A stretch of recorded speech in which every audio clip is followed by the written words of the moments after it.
Il voulait défier Dieu, il est mort noyé.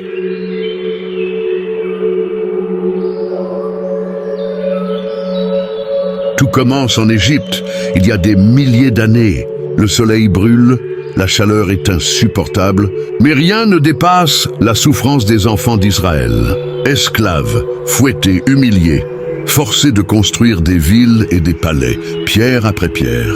Tout cela à cause d'un seul homme, un homme si puissant qu'il se prenait pour un dieu. Cet homme, c'était Pharaon.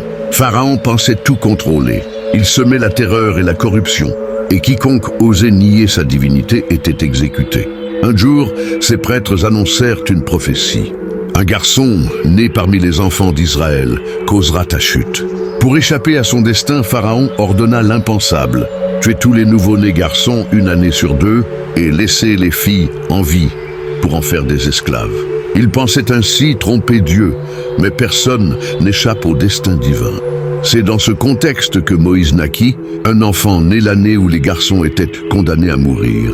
Sa mère savait qu'elle ne pourrait pas le cacher longtemps. Alors Dieu l'inspira à accomplir un acte impensable. Placer son bébé dans un panier et le confier au fleuve, avec une seule promesse. Nous te le rendrons. Le cœur lourd, elle obéit. Mais ce qui devait l'éloigner de la mort le conduisit droit au palais de Pharaon. Le panier s'approcha du rivage et ce fut Asia, l'épouse de Pharaon, qui le découvrit. Dès qu'elle posa les yeux sur lui, son cœur s'adoucit et elle voulut le garder. Pharaon, lui, voulait s'en débarrasser, mais elle insista et il céda. Sans le savoir, il venait d'accueillir sous son toit l'enfant qui provoquerait sa chute. Habillé comme un prince, nourri comme un roi, Moïse ne manquait de rien. Et Dieu, fidèle à sa promesse, fit en sorte qu'il refuse. Toutes les nourrissent jusqu'à ce qu'on lui amène sa propre mère.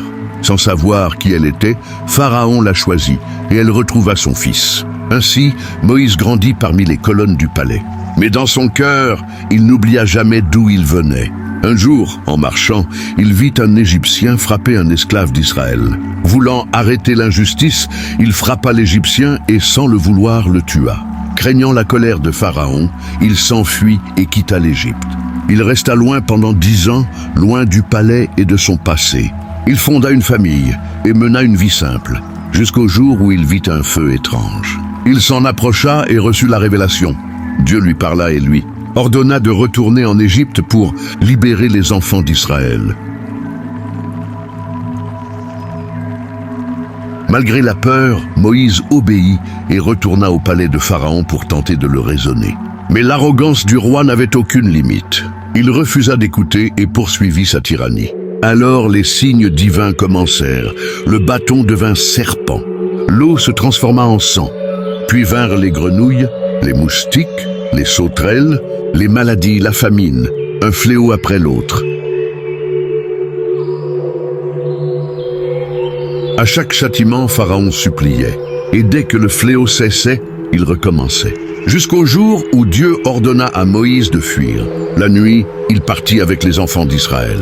Mais Pharaon, fou de rage, lança son armée à leur poursuite jusqu'à la mer. Devant eux, l'eau. Derrière eux, la mort. Alors Moïse frappa la mer, et elle s'ouvrit en deux. Les enfants d'Israël traversèrent. Pharaon et son armée les suivirent, mais la mer se referma et il fut englouti. Dans ces derniers instants, Pharaon tenta de croire.